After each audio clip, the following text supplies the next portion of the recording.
사실 20대 중반 정도까지 점점 증가해서 이렇게 맥스를 치고요. 20대 중반 이후로는 점점 떨어진다고 보시면 돼요. 거의 1년에 1% 정도꼴로 감소를 하는데 문제는 여성분들 같은 경우에는 특히 50대가 지나면서 폐경기를 맞으시면 이 콜라겐의 감소하는 속도가 훨씬 더 가속화가 되거든요.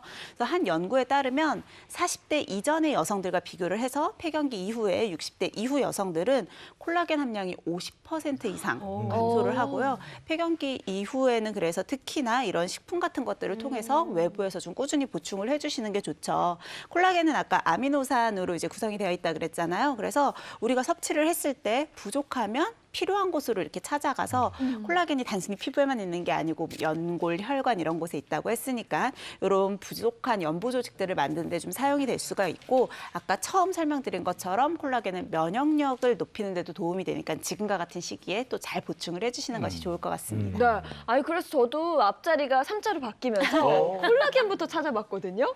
제가 이런 얘기하기 좀 그렇지만 네. 좋을 때네요, 삼자. 아, 젊어. 아직 젊죠. 네, 근데 종류가 너무 많아서 저는 사실 뭘 골라야 될지 잘 모르겠더라고요. 그렇죠. 이렇게 뭘 골라야 될지 잘 모르실 때에는요.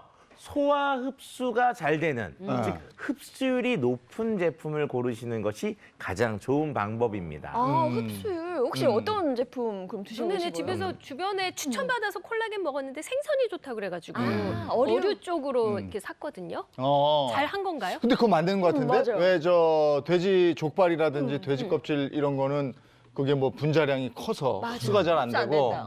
어류 쪽에 있는 네. 거는 뭐 분자량이 작아서 흡수가 잘 된다 이런 얘기 들었거든요. 예, 맞습니다. 우리가 콜라겐이라는 것 자체가 굉장히 질기고 단단한 단백질이다 보니까 소화가 잘 안 돼요. 그래서 먹어도 흡수가 안 되고 그냥 배설되는 경우가 많은데 우리가 일반적으로 그 육류 콜라겐이라고 하는 콜라겐들, 뭐 닭발이나 돼지 껍질 이런 데 있는 것들은 좀 고분자 콜라겐이라고 덩치가 커서 흡수시키기 위해서 좀 많은 시간과 노력이 필요합니다. 거기에 비해서 어류 콜라겐은요, 굉장히 사이즈가 작은 저분자 콜라겐인데 이 두 가지를 흡수율을 비교해 보면은요, 나가 지금 방송에 나가는 것처럼 육류 콜라겐 흡수율이 2%밖에 안 돼요. 그런데 어류 콜라겐의 흡수율이 84%나 됩니다. 결과적으로 42배 차이가 난다는 얘기는 100g 먹으려면요.